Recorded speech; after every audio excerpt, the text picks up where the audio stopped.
स्वागत है आप सभी का इलेक्ट्रोमैग्नेटिज्म सीरीज के एक नए वीडियो लेक्चर में। तो आज हम लोग पढ़ने वाले हैं इलेक्ट्रोमैग्नेटिज्म का पार्ट 2।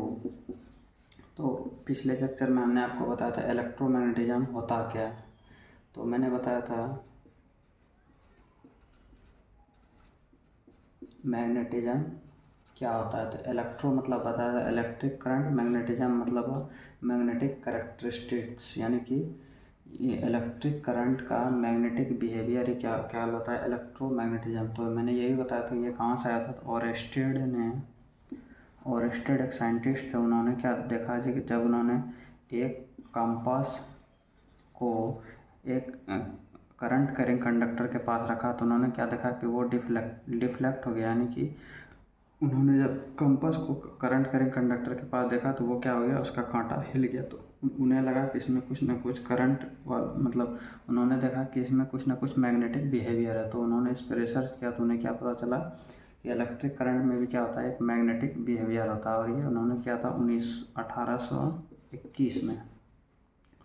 तो आज हम लोग उसी का जो है आगे पढ़ने वाले हैं कि अलग अलग करंट कैरिंग कंडक्टर शेप में अलग अलग मैग्नेटिक बिहेवियर शो करता है। तो आज हम लोग यही बिहेवियर देखने वाले हैं कि कौन कौन सा तरह का शेप होता है। तो ये 3 तरह का शेप होता है,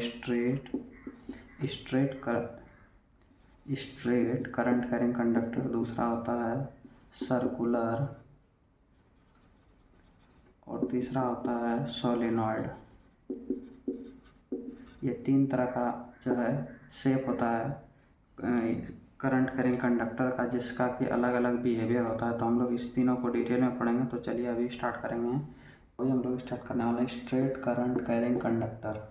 तो स्ट्रेट करंट कैरिंग कंडक्टर का मतलब हुआ कि एक सीधा वायर में जो करंट देंगे तो उसमें क्या मैग्नेटिक बिहेवियर आएगा। तो मान लिया ये सीधा क्या है, एक सर्किट है, इसमें एक पॉजिटिव टर्मिनल है, एक निगेटिव टर्मिनल है और ये एक स्विच से जुड़ा हुआ है। और जब हम इसमें क्या करेंगे, करंट देंगे तो क्या होगा कि मान लीजिए यहाँ पे क्या है, ये एक तख्ती लगा दिए और इसमें हमने कैसे पता किया, जब यहाँ पे कंपास रखा तो क्या हुआ कि इसमें जो है मुझे क्या मिला, सर्कुलर लूप होता है इसमें। तो स्ट्रेट करंट कैरिंग कंडक्टर में क्या होता है कि इलेक्ट्रिक फील्ड क्या होता है, कंसेंट्रिक होता है। कंसेंट्रिक मतलब कि ऐसे करके ऐसे करके ऐसे करके इस प्रकार का होता है electric field straight current carrying conductor में। ये पता कैसे लगा, तो इस पर जब कंपास रखा गया तो देखा कि जब नज़दीक सटाया गया तो वो क्या हुआ कि ऊपर की तरफ डिफ्लेक्ट हुआ, यानी कि जितना दूर ले जाया गया तो वो कम डिफ्लेक्ट होता था और जितना नज़दीक लाया गया तो उतना ज़्यादा डिफ्लेक्ट होता था। इससे हम लोगों को पता चला कि इसके अंदर जो है सर्कुलर नेचर का क्या होता है, इलेक्ट्रिक फील्ड क्रिएट होता है एक स्ट्रेट करंट कैरिंग कंडक्टर में। वहीं पे क्या होता है कि इसका मैग्नीट्यूड जो होता है,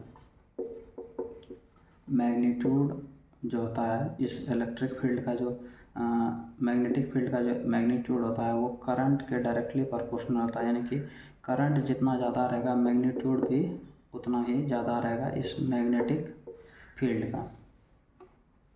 वहीं पे जब बात की जाए कि ये जो है इसका डिस्टेंस का जो है, यानी कि यदि इसके नज़दीक लाया जाएगा तो मैग्नेटिक फील्ड ज़्यादा होगा, इससे दूर ले जाया जाएगा तो मैग्नेटिक फील्ड कम होगा। तो डिस्टेंस का क्या होता है, इन्वर्सली प्रोपोर्शनल होता है magnetic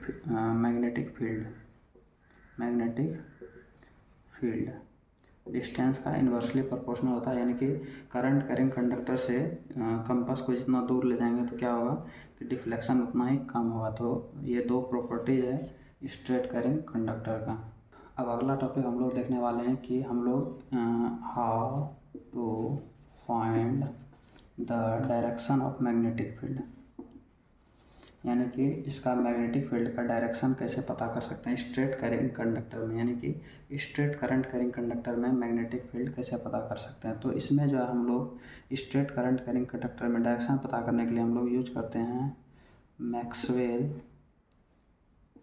Maxwell right hand rule. ये क्या होता है कि किसी भी स्ट्रेट करंट कैरिंग कंडक्टर में जब हमको डायरेक्शन पता करना होता है तो हम लोग कुछ इस प्रकार से उसको करंट करेंट कंडक्टर को एज्यूम करते हैं कि हमने क्या किया, कर उसको पकड़ लिया। यदि करंट का डायरेक्शन ऐसे है और हमने ऐसे किया तो यानी कि ये क्या हो गया, करंट का डायरेक्शन। ये थंब हमको बताता है कि ये क्या है, करंट का डायरेक्शन। आपको दिख रहा होगा ये थंब बताता है करंट का डायरेक्शन, और ये जो दिखाता है ये सारी उंगलियाँ बताती है कि मैग्नेटिक फील्ड का डायरेक्शन क्या होता है। तो ऐसे करके हम लोग करंट कैरिंग कंडक्टर में मैग्नेटिक फील्ड का डायरेक्शन पता कर सकते हैं। इसको एक और नाम से जाना जाता है कॉर्क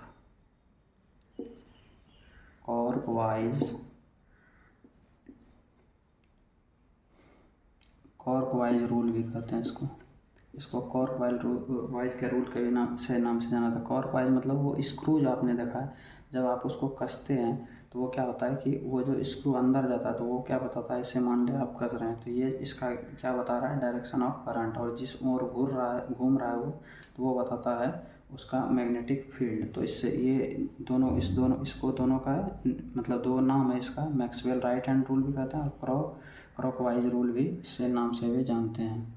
तो ये था हमारा आज का लेक्चर। तो आप लोग ये जो है बहुत ही अच्छे से समझिए, क्योंकि ये थोड़ा मतलब डिटेल और डिफ़िकल्ट टॉपिक है, तो आप इसको 2-3 बार देखेंगे तो आपको अच्छे से समझ में आएगा। आज के लेक्चर में इतना ही। अब अगले वीडियो में मिलेंगे कि सर्कुलर लूप में करंट कैसे फ्लो होगा और डायरेक्शन क्या होगा, और सोलेनॉइड, ये 2 टॉपिक हम अगले लेक्चर में कवर करेंगे। तो वीडियो देखने के लिए धन्यवाद। आज के वीडियो में इतना ही।